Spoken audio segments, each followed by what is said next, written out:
جب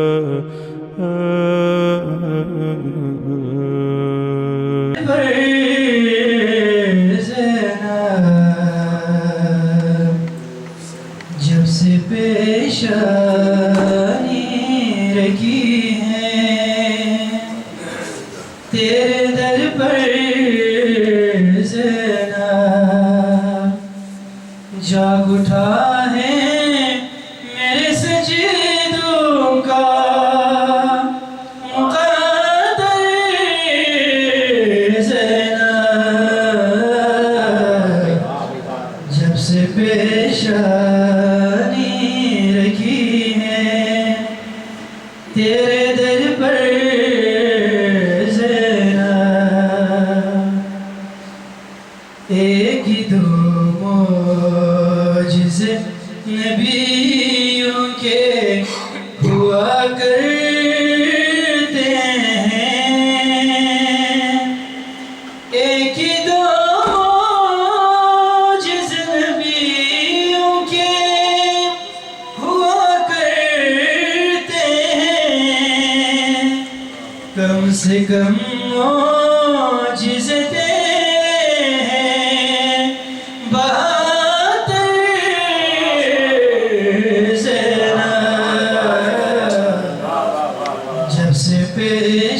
پیشانی رکھی ہے تیرے در پر زینب شکریہ کہنے کو آئے ہیں تیرے در پہ حسین شکریہ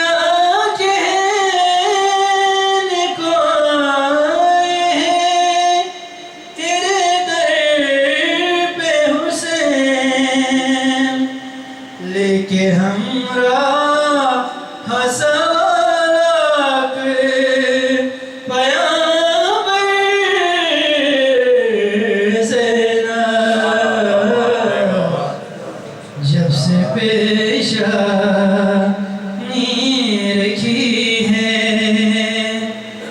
تیرے در پر زینب یوں تو پالی ہے کئی حجتیں بی بی تو نے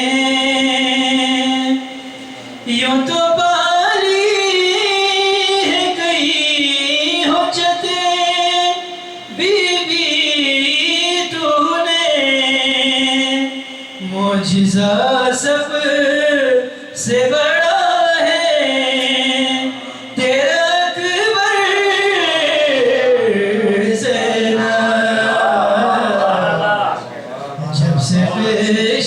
پیشانی رکھی ہے تیرے در پر زینب گر زمانے کو تیرا نقش قدم مل جائے گر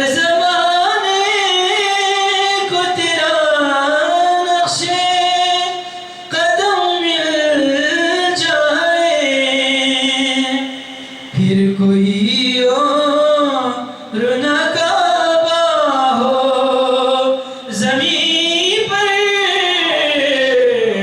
زینب جب سے پیشانی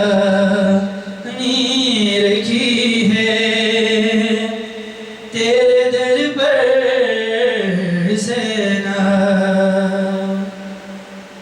روند کے گزرا تھا 9 لاکھ کا لشکر جسی کو روند کے گزرا تھا 9 لاکھ کا لشکر جس کو آئی ہے پھر سے اسے آئی ہے پھر سے اسے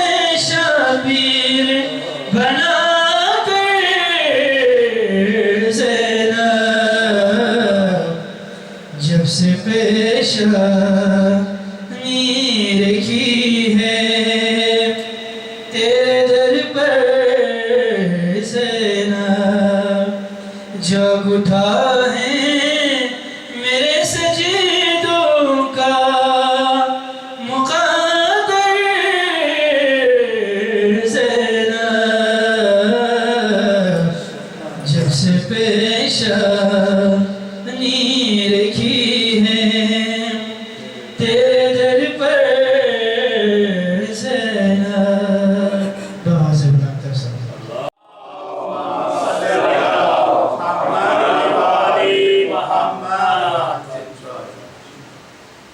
نہیں ہوتی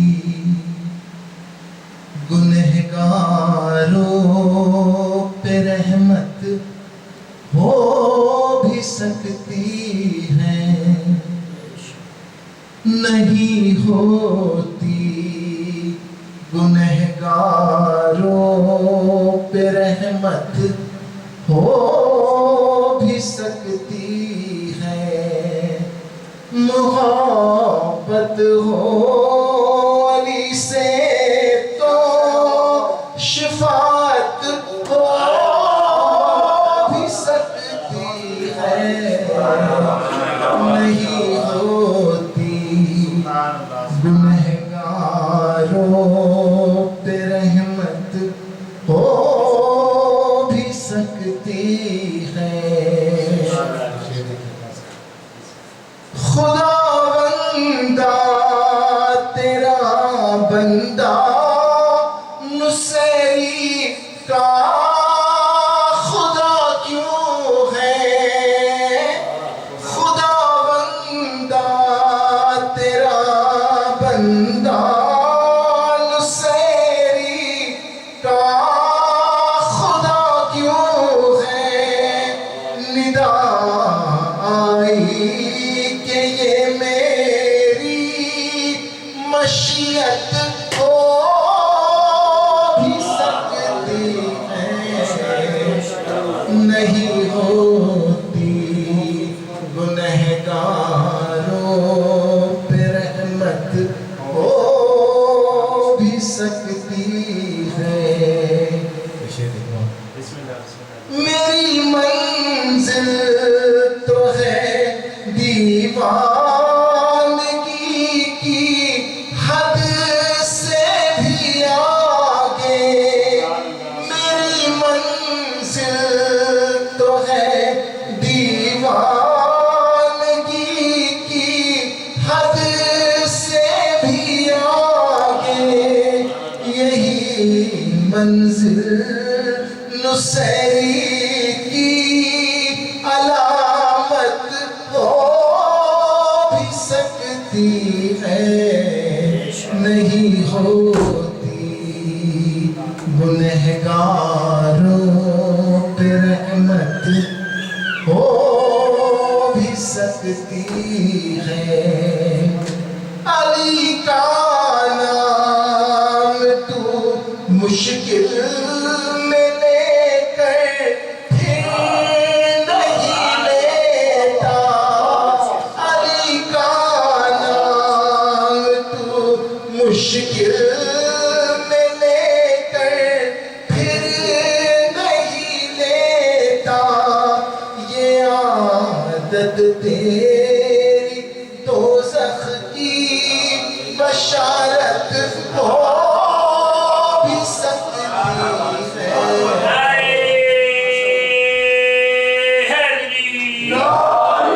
نہیں ہوتی گنہگاروں پہ رحمت، ہو بھی سکتی ہے. بشر میں کب یہ طاقت ہے کہ وہ سورج کو لوٹا دے. بشر میں کب یہ طاقت ہے کہ وہ سورج کو لوٹا دے. مگر یا رب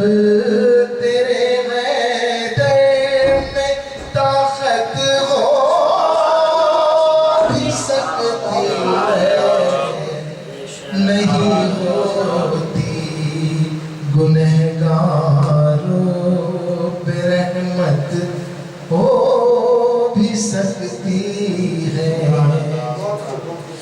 نہیں ہوا عابد زاہد مگر ذاکر ہوں مولا کا نہیں ہوا عابد و زاہد مگر ذاکر ہوں مولا کا علی کے ذکر سے میری طہارت ہو بھی سکتی ہے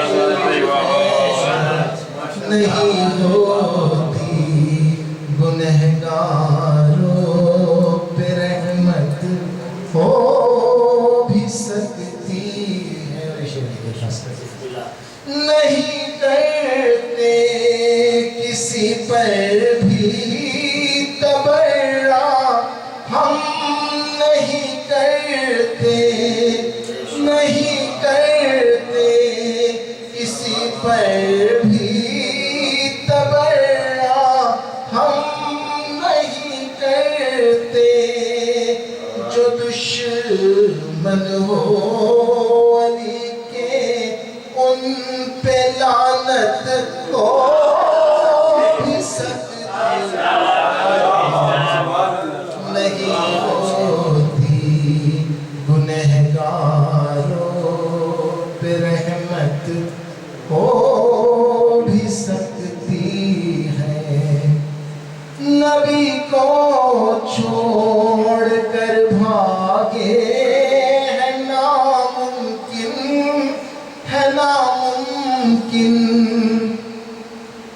نبی کو چھوڑ کر بھاگے ہے ناممکن ہے ممکن یہ پرانی ان کی عادت ہو بھی سکتی نہیں ہوتی گنہگاروں پہ رحمت ہو بھی سکتی ہے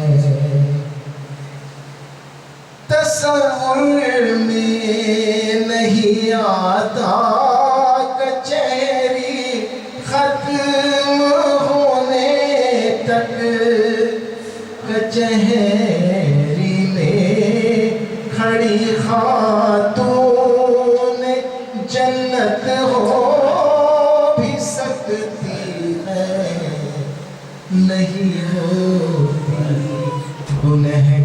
گنہگاروں پہ رحمت ہو بھی سکتی ہے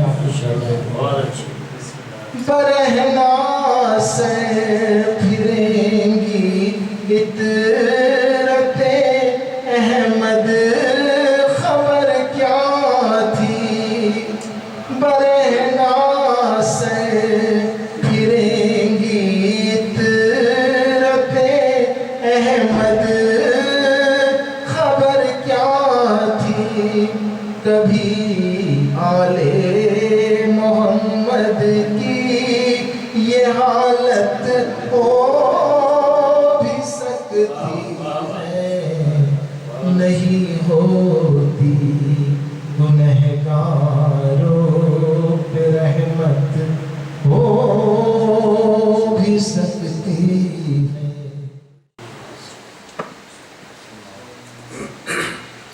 لا حول ولا قوة إلا بالله العلي العظيم أعوذ بالله من الشيطان الرجيم بسم الله الرحمن الرحيم الحمد لله رب العالمين بارئ الخلائق أجمعين باعث الأنبياء والمرسلين والصلاة والسلام والتحية والإكرام على البشير النذير السراج المنير سيدنا ونبينا وشفيعنا إن شاء الله أبي القاسم محمد اللهم صل على محمد وآل محمد اللهم صل عليه وعلى أهل مظاهر جلالك وجمالك واللعن على أعدائهم أجمعين.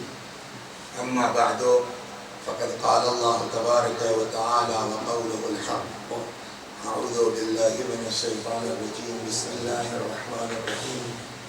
إنا أنزلناه في ليلة القدر وما أدراك ما ليلة القدر.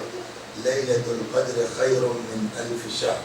تنزل الملائكة والروح فيها بإذن ربهم من كل أمر. سلام هي حتى مطلع الفجر. صلوات اللهم صل على محمد وآل محمد. اور شوگر کا اثر یہ ہوا ہے کہ بھول جاتے ہیں. اس کی دوا چل رہی ہے، آپ کا نام پھر بھول گیا.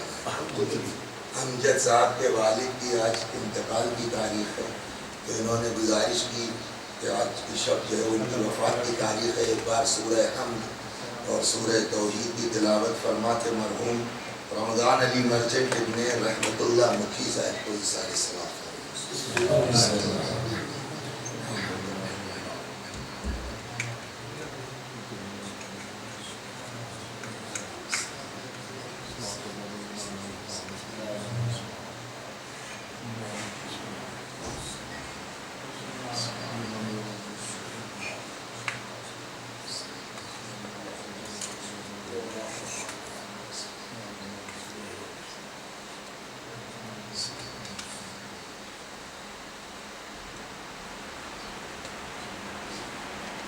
عجیب اتفاق یہ ہے کہ شب جمعہ بھی ہے اور شب قدر بھی ہے.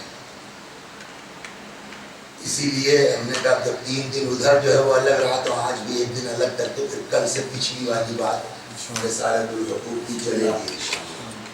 تو شب قدر کی اہمیت اس لیے ہے کہ ایک بات تو یہ کنفرم ہے کہ قرآن مجید کا نزول رمضان المبارک میں ہوا، اس لیے کہ ارشاد ہوتا ہے قرآن مجید میں کہ شہر رمضان الذی انزل فیہ القرآن. ماہ مبارک رمضان وہ مہینہ ہے کہ جس میں قرآن نازل کیا گیا. پھر قرآن ہی میں ہے کہ جو ہے وَإِنَّا أَنزَلْنَاهُ فِي لَيْلَةٍ مُبَارَكَةٍ. ہم نے اس قرآن کو مبارک رات میں اتارا ہے. تو ایک اس رات قرآن اترا، وہ رات مبارک ہے قرآن کے روح سے. وہ رات کس مہینے میں ہے؟ ماہ مبارک رمضان میں ہے قرآن کے روح سے. اور پھر وہ رات اتنی اہم ہے کہ جس کے لیے قرآن کہتا ہے کہ لیلۃ القدر خیر من 1000 شہر، کہ ہم نے اس قرآن کو نازل کیا ہے شب قدر. اور یہ شب قدر کیا ہے؟ خیر من 1000 شہر. 1000 مہینوں، ہاں راتوں نہیں، 1000 مہینوں سے افضل ہے. اب 1000 مہینے میں کئی سال ہوں گے؟ ایک سال میں 12 مہینے ہوتے ہیں، تو 1000 مہینے میں 80 سال سے اوپر ہو جائے گا. یعنی آج کی رات اگر شب جمعہ نہ بھی ہوتی تب بھی آج کی رات 80 سال سے زیادہ اہمیت کی. اور کیا کہنا کہ اتفاق یہ ہے کہ شب قدر بھی ہے اور شب جمعہ بھی ہے، تو ڈبل ہو گیا. اب یہ تو قرآن سے طے ہو گیا کہ شب قدر میں نازل ہوا قرآن، مبارک رات میں نازل ہوا قرآن. وہ مبارک رات کب کہاں ہے؟ قرآن کہتا ہے رمضان میں ہے. اب وہ رمضان کی کون سی رات ہے یہ پتہ چلے گا روایات اور احادیث سے. جب احادیث میں آپ جائیں گے تو آپ کو 3 راتوں کا ذکر ملتا ہے، شب 19، شب 21 اور شب 23. لیکن ہم کو آپ کو اگر پتہ ہو یا نہ ہو، لیکن امام کو تو پتہ ہے واقعی کس رات میں قرآن مجید اترا ہے. تو کسی نے آ کر کے امام جعفر صادق علیہ السلام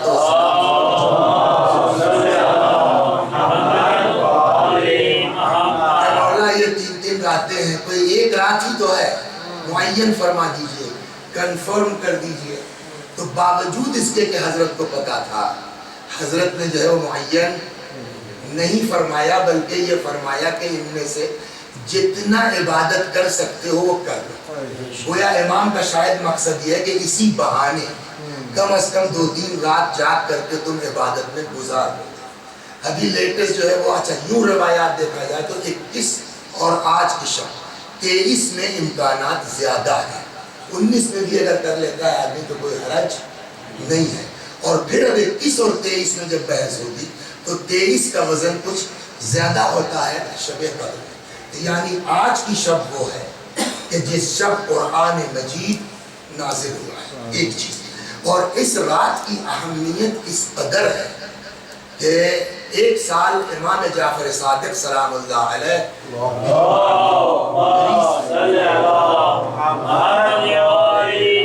اور کچھ دعا اور عبادت کے لیے کر پانا جگ پانا بیٹھ پانا مشکل تھا. تو حضرت نے اپنے خادم سے کہا کہ میرا بستر مسجد میں لگا دو. جب کچھ نہیں کر سکتا تو کم از کم پوری رات مسجد میں تو رہوں گا. اس قدر اہمیت ہے اس مبارک رات کی. کیا ہوا ہے اس مبارک رات میں؟ پہلے تو اس سورے پہ بات کر لی جائے. ہوتا کیا ہے اس رات میں؟ اِنَّا أَنزَلْنَاهُ فِي لَيْلَةِ الْقَدْرِ. ہم نے نازل کیا ہے اس قرآن کو شب قدر میں. شب قدر کیا ہے؟ خیر من الف شہر. 1000 مہینوں سے بہتر. ہوتا کیا ہے اس رات میں؟ تنزل الملائکۃ والروح. اس رات فرشتے نازل ہوتے ہیں اور روح کا نزول ہوتا ہے. روح کے لیے کہتے ہیں کہ یا تو مراد اس سے جبرائیل ہے یا جبریل سے بھی کوئی اونچا فرشتہ ہے. جبکہ حالانکہ جبریل کے لیے کہا جاتا ہے کہ سید الملائکہ ہے, تو میں بھی کہ مراد اس سے ملائکہ اور روح سے مراد جبرائیل ہو یا جبریل سے بھی کوئی اونچا جو اس شب آتا ہے. کس لیے آتے ہیں؟ سوال یہ کہ ملائکہ کیوں آتے ہیں؟ تنزل الملائکۃ والروح. ملائکہ اور روح بڑا فرشتہ یا جبرائیل اس رات نازل ہوتے ہیں. کس لیے نازل ہوتے ہیں؟ من کل امر. پورے سال میں ہمارے ساتھ کیا ہونا ہے وہ آج کی رات ڈیسائیڈ ہوتا ہے. پوری رات وہ پورے سال جو کچھ ہمارے ساتھ ہونا ہے وہ کب ڈیسائیڈ ہوتا ہے؟ شب قدر میں, یعنی آج کی رات میں. تنزل الملائکۃ والروح فیہا من کل بإذن ربہم من کل امر. خوب یہاں پر ایک چیز اور آپ کی خدمت میں عرض کرتے ہیں. واقعی عجیب اتفاق ہے کہ شب جمعہ بھی ہے. شب جمعہ کے لیے روایت کہتی ہے کہ ہمارے اعمال ہر شب جمعہ ہمارے امام کی بارگاہ میں پیش ہوتے ہیں. جو ہمارے موجودہ امام ہیں ان کی بارگاہ میں ہمارے اعمال, رمضان کی بات نہیں, جنرل ہر شب جمعہ ہمارے اعمال حضرت کی بارگاہ میں پیش ہوتے ہیں. اگر اعمال ہمارے اچھے ہیں حضرت خوش ہوتے ہیں, دعا دیتے ہیں. اور اگر اعمال ہمارے اچھے نہیں ہیں تو بد دعا نہیں دیتے, گریہ فرماتے ہیں. اور اس گریے کے ساتھ ساتھ ہمارے حق میں حضرت دعا فرماتے ہیں. تو ایک تو شب جمعہ ہمارے اعمال حضرت کی خدمت میں پیش ہوتے ہیں. ایک روایت چھٹے امام سے ہے, سلوات پڑھیے عرض کرتا ہوں.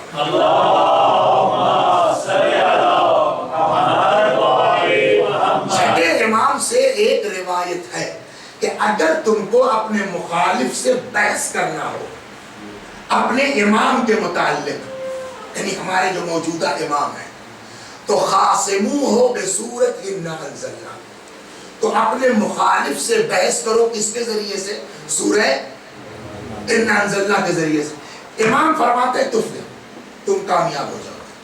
تو اپنے مخالف سے بحث کرو اپنے امام کے متعلق انا انزلنا کے ذریعے سے, تفلحو, کامیاب ہو جاؤ گے. کیا مطلب ہے؟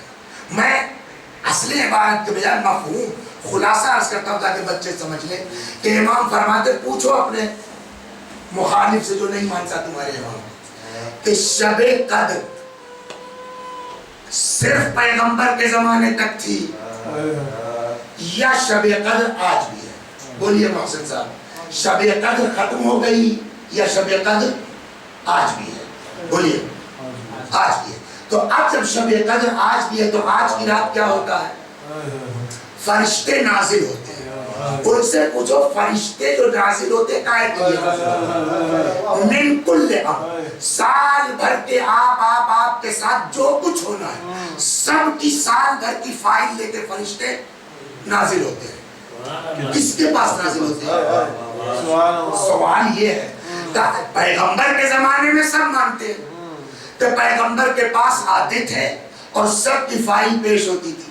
آپ بھی آج آپ آفس چلا رہے ہیں, آپ کے آفس میں بہت سے کام کرنے والے, پروجیکٹ پورا تیار ہے, اس پروجیکٹ کی کوئی اہمیت ہے اگر باس کی سگنیچر نہ ہو؟ بولیے. پروجیکٹ بنا تو دیا, بڑا ماہر ہے آپ کا کلر بنانے والا, لیکن اگر اس پروجیکٹ پر صاحب کی دستخط نہ ہو, باس کی دستخط نہ ہو, اس پروجیکٹ کی کوئی حیثیت ہے؟ تو یہ سال بھر کا پروجیکٹ ایک ایک بندے کا شب قدر میں فرشتے لے کے پیغمبر پر نازل ہوتے تھے اور پیغمبر سب کی فائل پر سگنیچر کرتے تھے. پیغمبر چلے گئے, اب شب قدر ہے کہ ختم ہو گئی؟ جواب ہے اگر ہے تو فرشتے آج بھی آتے ہیں. اب اگر آج بھی آتے ہیں تو بالکل امر آتے ہیں یا خالی ہاتھ آتے ہیں؟ سب کی فائلیں لے کے آتے ہیں یا خالی ہاتھ آتے ہیں؟ اگر خالی ہاتھ آتے ہیں تو آنے کا فائدہ کیا ہے؟ اگر فائلیں لے کے آتے ہیں تو کیوں لے کے آتے ہیں؟ تاکہ واپس لے جائیں. تو اگر لے ہی جانا ہے تو لاتے کیوں ہیں؟ اس کا مطلب کسی کے سامنے سگنیچر کے لیے پیش ہوتا ہے. تو اب تو پیغمبر ہے نہیں. اب بتاؤ آج کون ہے شب قدر میں کہ جس کے سامنے ہماری فائل پیش ہوتی ہے؟ اس کے علاوہ کوئی جواب نہیں ہے کہ ایک نہ ایک جانشین پیغمبر ہر دور میں رہے گا تاکہ وہ ان فائلوں پر دستخط کر سکے. آج کی شب ہماری ساری فائل, شب جمعہ تو سال بھر ہوتا ہے اعمال, لیکن سال بھر کیا ہونا ہے؟ آج کی شب ہمارے اعمال, بولیے سال بھر ہمارے ساتھ کیا ہونا ہے ہمارے امام کی بارگاہ میں. تو یہ خود آیا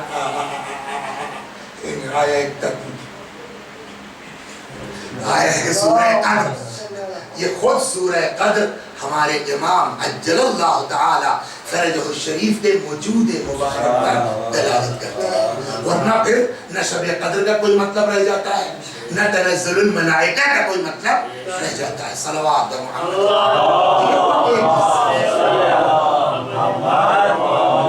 اب آئیے گفتگو کے دوسرے حصے میں بحث کرتے ہیں کہ یہ رات ٹھیک ہے ہمارے اعمال امام کی بارگاہ میں پیش ہوتے ہیں, لیکن یہ رات قرآن نے کہا لیلۃ المبارکہ, یہ رات قرآن نے کہا لیلۃ القدر خیر من الف شہر. کیا ہوا اس رات؟ انزلنا, ہم نے قرآن نازل کیا. قرآن آج نازل ہوا. ہم تو یہ سنتے تھے کہ صاحب جب کچھ ہوتا تھا آیت آتی تھی, یا ایھا الرسول بلغ, کب نازل ہوئی؟ غدیر کے موقع پر. آج کہاں نازل ہوئی؟ اب ایک سوال یہ ہوگا نا, اس کے لیے جو جواب دیا جاتا ہے, آپ اگر تھوڑا سا جا کے پڑھنا چاہیں گوگل میں بھی سرچ کر لیجئے نزول قرآن کر کے, وہاں آپ کو اردو میں بھی مل جائے گا, انگلش میں مل جائے گا. قرآن کا نزول دو طرح سے ہے, ایک ہے نزول دفعی اور ایک ہے نزول تدریجی.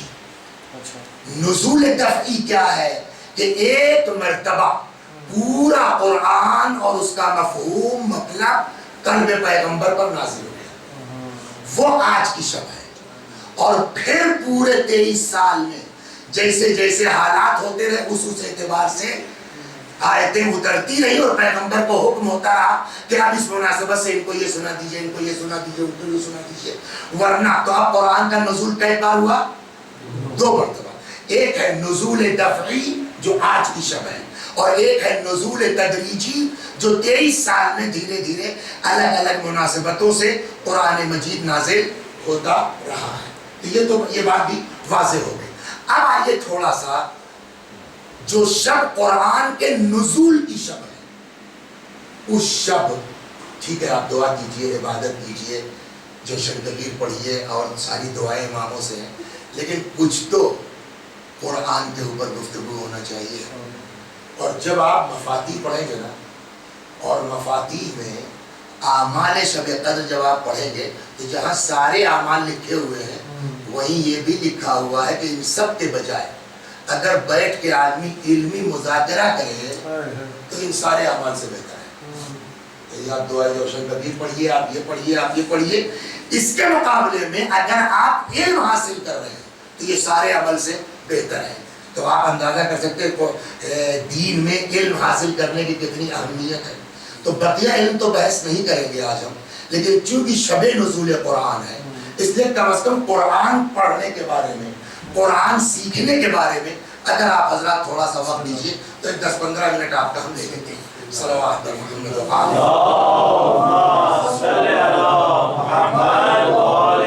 خود قرآن اتنا وزنی ہے کہ جس کے لیے قرآن کہتا ہے لو انزلنا هذا القرآن على جبل لرأيته خاشعا متصدعا من خشیت اللہ. اگر ہم اس قرآن کو پہاڑ پر نازل کرتے تو پہاڑ خشیت پروردگار سے ریزہ ریزہ ہو جاتا.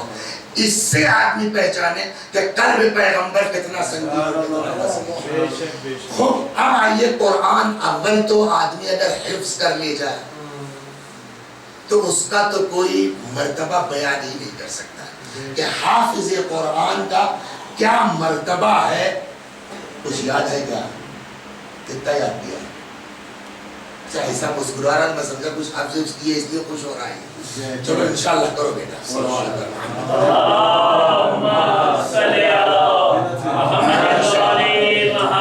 اچھا یہ بتائیے کہ جنت جو ہے وہ ایک طرح کی ہے یا اس میں بھی الگ الگ کلاسز ہیں؟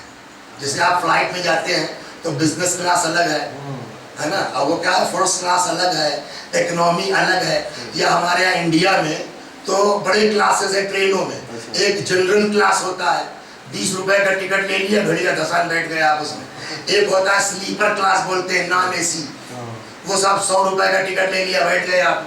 ایک ہوتا ہے تھرڈ اے سی، ایک ہوتا ہے سیکنڈ اے سی، ایک ہوتا ہے فرسٹ اے سی. تو یہ اتنے 5 قسم کی کلاس ایک ٹرین میں ہوتے ہیں. تو جنت کا ایک جیسی ہے اس میں بھی کلاسز ہیں، اس میں بھی درجات ہیں. جواب ظاہر سی بات جب ہمارے اعمال ایک جیسے نہیں ہیں اور جنت میں جانے کے دعوے دار ہیں تو جنت کی کلاس بھی ایک جیسی نہیں ہوگی. تو کتنے درجات ہیں جنت کی یہ سنیے، کلاسز کتنے ہیں. یہاں پیغمبر نے فرمایا صلی اللہ علیہ وآلہ وسلم فرماتے ہیں کہ عدد، یہ کہا ہے بحار الانوار جلد نمبر 92 سے انہوں نے نقل کیا، عدد درج الجنہ عدد آیت القرآن. جنت کے درجات، جنت کے طبقات قرآن کی آیتوں کے برابر ہیں. یعنی جتنی قرآن، کتنی آیتیں قرآن میں 6600. تو جتنی قرآن میں آیتیں ہیں اتنے قرآن جنت میں. فَإِذَا دَخَلَ صَاحِبُ الْقُرْآنِ الْجَنَّةِ، اور جب صاحب قرآن، شاید مراد اس سے حافظ قرآن ہو، فَإِذَا دَخَلَ صَاحِبُ الْقُرْآنِ الْجَنَّةِ، جب قرآن والا جنت میں جائے گا قِيلَ لَهُ اِرْقَعْ وَقْرَعْ، پڑھتے رہو بڑھتے رہو. یعنی جتنے زیادہ آیتیں یاد ہیں اتنا ہی زیادہ پڑھے گا آدمی. اور قرآن کہتا ہے کہ جتنا زیادہ پڑھنے جاؤ اتنا اونچا کلاس ہو. صلوات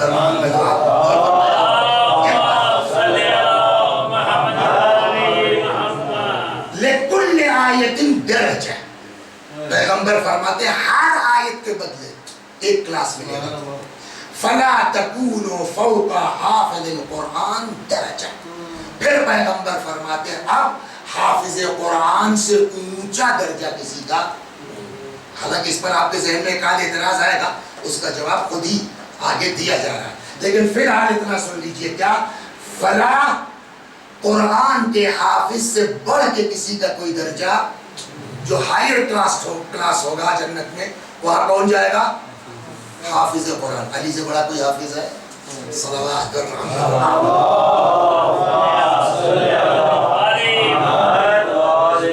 کہنے لگے صاحب تو حافظ تو بہت ہم کو دکھ جاتے ہیں کہ ریاض پورا قرآن ہے اور عمل کچھ نہیں ہے. ان کے لیے بھی ہے، اس کے لیے یہاں روایت موجود ہے، ملا کے پڑھیں گے تب نہ ڈیسائیڈ ہوگا.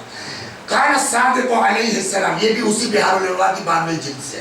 چھٹے امام فرماتے ہیں الحافظ للقرآن، قرآن حفظ کرنے والا ایک.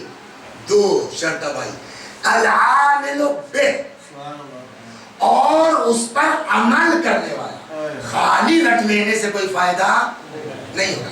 العامل بہ، قرآن حفظ کرنے والا اور اس کے مطابق بولیے عمل کرنے والا مع السفرۃ الکرام البررہ، یہ کل کو قیامت میں اللہ کے بڑے فرشتوں کے ساتھ اس کا اٹھنا بیٹھنا ہوگا، ہائی لیول میں جو ہے وہ جنت میں اس کا اٹھنا بیٹھنا ہوگا۔ صلوات محمد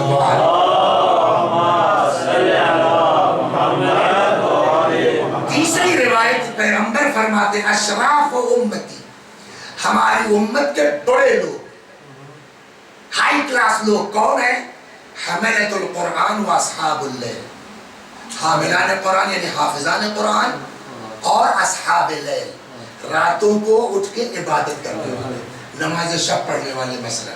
تو یہ تو ہو گیا جو ہے وہ حفظ قرآن ہو گئی روایت، یہ 3 روایتیں حفظ قرآن کے متعلق۔ اب آئیے صاحب،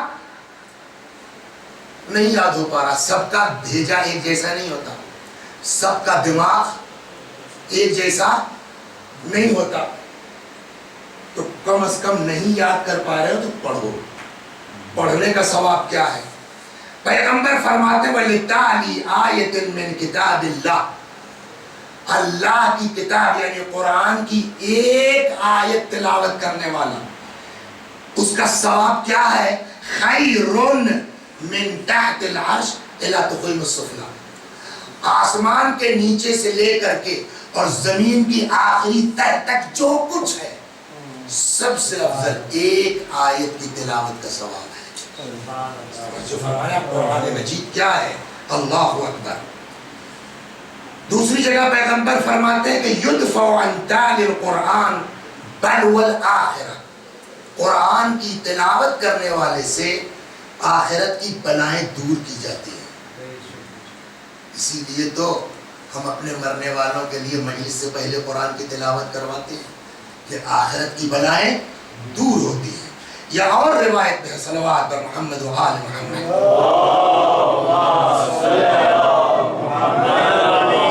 اب ایک آدمی ہے صاحب، ایک زمانہ وہ تھا کہ جب جو ہے وہ گاؤں دیہات میں پیدا ہوئے، اسکول کا منہ نہیں دیکھا، اور اب 80 سال کی ایج میں نہیں پڑھ پاؤں گا تو میں کیا کروں؟ تو نہیں کر سکتے ہو نا، بیٹے نے موبائل بھیجا ہے، کہاں تو اس موبائل میں سیکھ لو اپنے پوتوں سے لے کر کے، لگا لو، سن لو۔ نہیں موبائل ہے نا تو وہاں بیٹا پڑھنا جانتا ہے، بیٹی پڑھنا جانتی ہے، بہو پڑھنا جانتی ہے، پوتا پوتی پڑھنا جانتے ہیں، ان کو بٹھلا لو، بیٹا ذرا 10 منٹ قرآن پڑھو تو میں سنوں گا۔ سننے سے کوئی فائدہ ہے؟ اب یہاں فرماتے ہیں کہ من استمع آیۃ من القرآن، جو بھی قرآن کی ایک آیت سن لے صرف، خیر لہ من سبیر ذہبن، پہلے سبیر کے معنی بتا دیں، جیسے کوہ احد ہے نا، ویسے ہی یمن میں ایک پہاڑ ہے جس کو کہتے ہیں سبیر، تو کوہ سبیر سے مراد یمن کا وہ پہاڑ۔ یہاں مولا علی علیہ السلام سے روایت ہے من استمع آیۃ من القرآن، جو قرآن کی ایک آیت سنتا ہے، خیر لہ من سبیر ذہبن، اگر کوہ سبیر سونے کا کر دیا جائے اور دے دیا جائے اس سے بہتر ہے ایک آیت کے سننے کا ثواب۔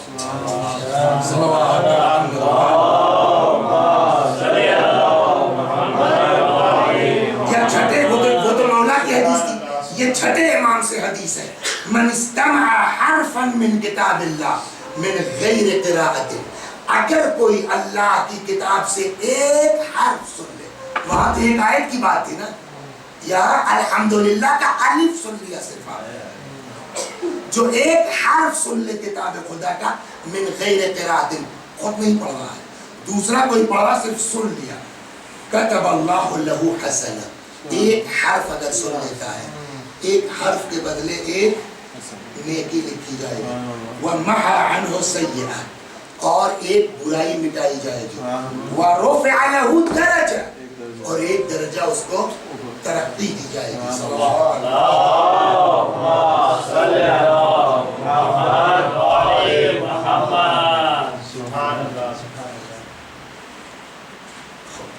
بآواز بلند تر صلوات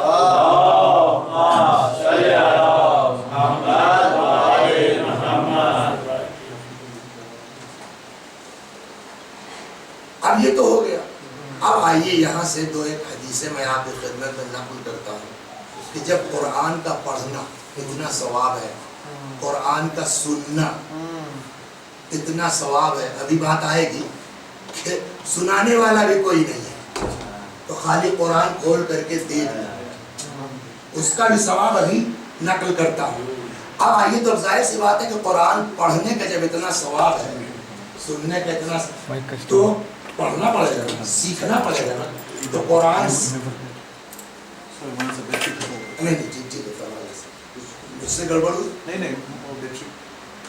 بآواز بلند تر صلوات اللہم صلی علی محمد و آل محمد. نعرہ تکبیر, اللہ اکبر, نعرہ رسالت, یا رسول اللہ, نعرہ حیدری,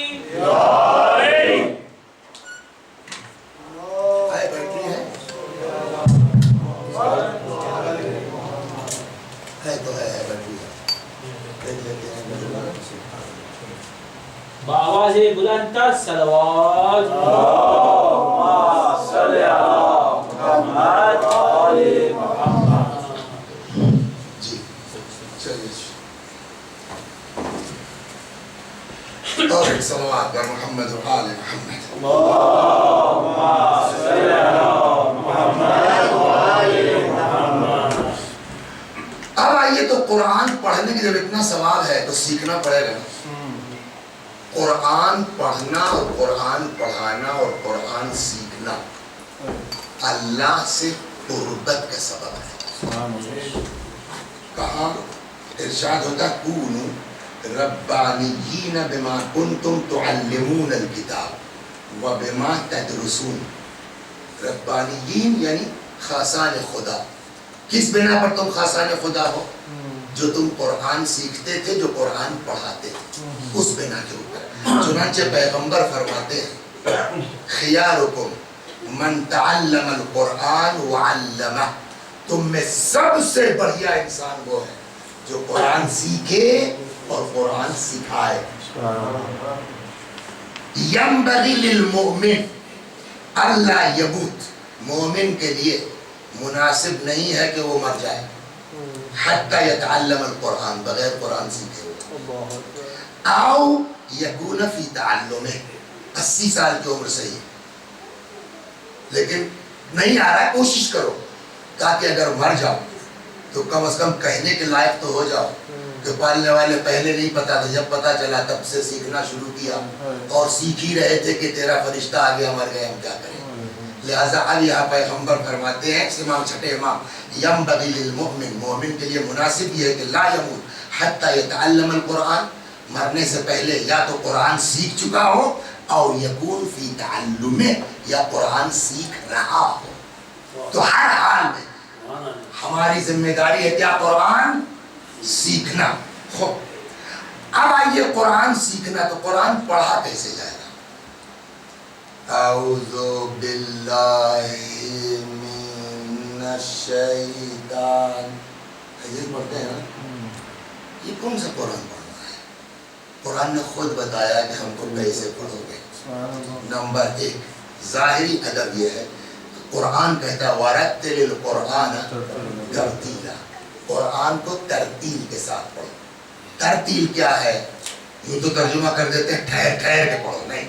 ترتیل کا مطلب یہ ہے کہ جن حروف کا جو مخرج ہے ان کے ساتھ ادا ہونا چاہیے. ایک یہاں امام سے چھٹے امام فرماتے ہیں وَرَتِّلِ الْقُرْآنَ تَرْتِيلًا, کیا مطلب؟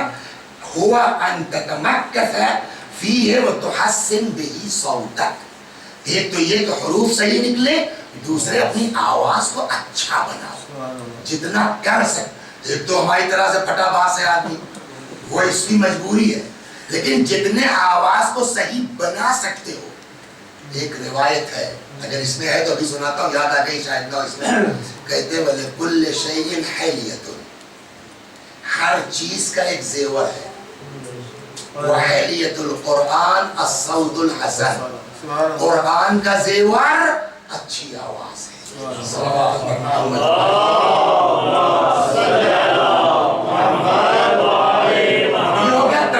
کے ساتھ آدمی کو قرآن پڑھنا چاہیے. کیا مطلب؟ یعنی صحیح الفاظ صحیح طریقے سے نکلے, ایک ڈھنگ کا فلو ہونا چاہیے, اور آواز جتنی خوبصورت بنا سکتا ہو اتنی آواز کو خوبصورت بنا کے پڑھیں. اب یہ کچھ نہیں کر پا رہے ہیں, اب کیا کریں؟ تو ہم نے کہا کہ جب کچھ نہیں ہے تو کم از کم قرآن کھول کے دیکھ لو, اس کا بھی ثواب ہے. یہ کہاں سے کہا آپ نے؟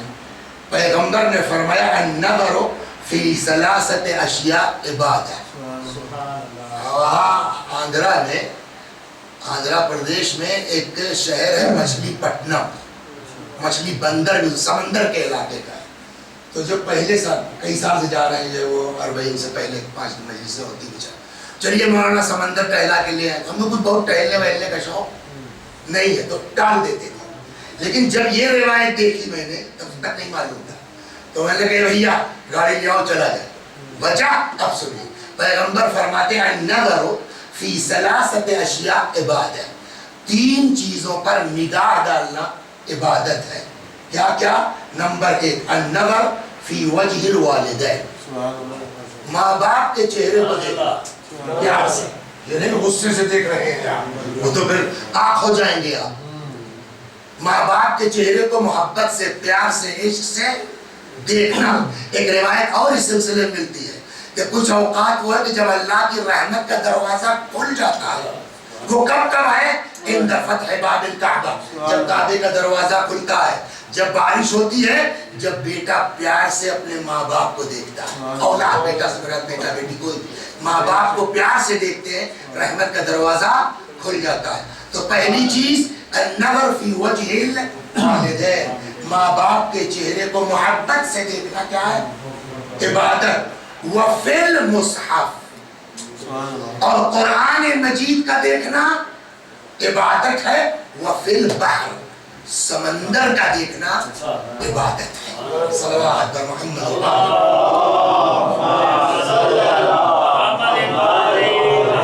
ایک چیز یہ ہوئی. دوسری چیز جو ہم لوگ کر لیتے ہیں, آپ لوگ اس میں نہیں آتے, ہم آتے ہیں, امجد صاحب آتے ہیں, علی صاحب آتے ہیں, یہ ہم لوگ آتے ہیں. کیا ہوا صاحب؟ اے بھائی چلو قرآن شروع ہو گئے, آ گئے بسم اللہ الرحمن الرحیم. غلط.